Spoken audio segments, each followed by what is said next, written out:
Çin'in yayın organı Xinjiang Günlük Gazetesi'nin 4 Ocak'taki haberine göre 2020 yılı içerisinde Hotan Havalimanı'nın Kaşgar, Aksu ve Korla havalimanlarından sonra toplam 1 milyondan fazla yolcu trafiğiyle ön plana çıktığı bildirildi. Bilgilere göre Hotan Havalimanı günlük 4000'e yakın yolcu taşıma kapasitesiyle bölgeye günde 22 sefer yaptığı gözlendi. Gözlemciler Uygur Türklerinin bir bölgeden diğerine gitmek için kayıtlı olduğu bölge karakolundan izin almaları gerektiğini, bu durumda pek çok insanın uçağa binmesinin imkansız olduğunu vurgulayarak, kuşkusuz bunların hepsi altın kazısı için Hotan bölgesine gelen ve giden Çinli patronlar ve Çinli turistlerdir değerlendirmesini yaptı.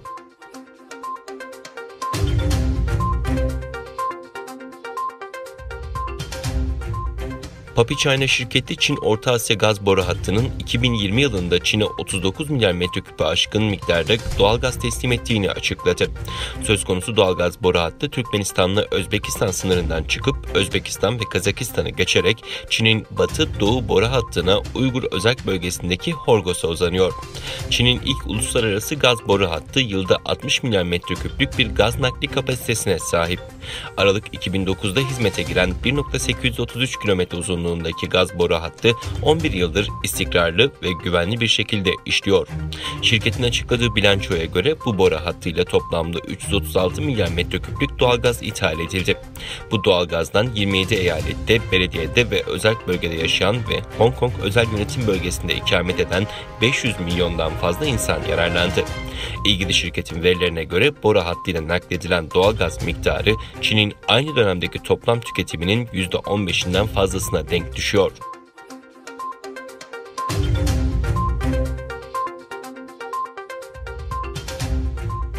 Gelecek Partisi'nin hazırladığı Doğu Türkistan videosu sosyal medyada gündem oldu.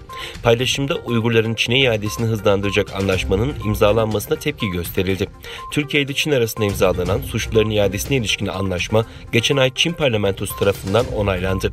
Anlaşma 13 Mayıs 2017'de imzalanarak 12 Nisan 2019'da Cumhurbaşkanı Recep Tayyip Erdoğan imzasıyla Türkiye Büyük Millet Meclisi Başkanlığı'na gönderilmişti. Türkiye'de yaşayan Uygur Türkleri ise bu anlaşmanın kanunlaşma ihtimali nedeniyle tedirgin. Çin yurt dışında özellikle Türkiye'de yaşayan Uygur Türklerini terör suçlamasıyla mercek altına almış durumda ve bu yasa eğer meclisten geçerse iade süreçleri hız kazanacak. Gelecek Partisi de sosyal medya hesabı üzerinden yayınladığı videoyla anlaşmaya tepki gösterdi. Öte yandan Gelecek Partisi Genel Başkanı Ahmet Davutoğlu, Türkiye'nin Çin'den aldığı koronavirüs aşılarıyla ilgili aşıların getirilmesiyle Uygur Türklerinin Çin'e iade edilmesi arasında bir bağlantı var dedi.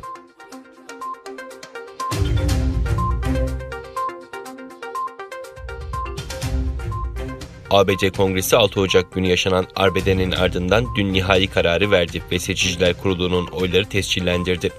Böylelikle Joe Biden resmen ABD Başkanı oldu. 2020 yılının Kasım ayında ABD'de yapılan seçimlerin nihai sonucu dün büyük bir gerilimin ardından resmen açıklandı. ABD Başkan Yardımcısı Pence 306'ya 232 ile seçim kurulunun oy sayımını açıkladı. Pence resmi olarak Joe Biden ve yardımcısı Kamala Harris'i seçimi kazanmasının tescillendiğini duyurdu. Öte yandan Beyaz Saray sözcüsü Twitter üzerinden Trump'ın sözlerini aktararak barışçıl bir geçiş olacağını söyledi.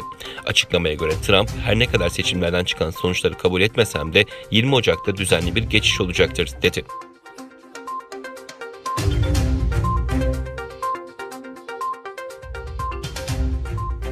Katar Hava Yolları Körfez krizinin çözülmesinin ardından yaklaşık 3,5 yıl sonra Suudi Arabistan hava sahasından uçuşlarına yeniden başladığını duyurdu. Şirketin resmi Twitter hesabından yapılan paylaşımda Katar Hava Yolları bu akşam itibariyle bazı uçuşlarını yeniden Suudi Arabistan hava sahasından yönlendirmeye başladı ifadelerine yer verildi.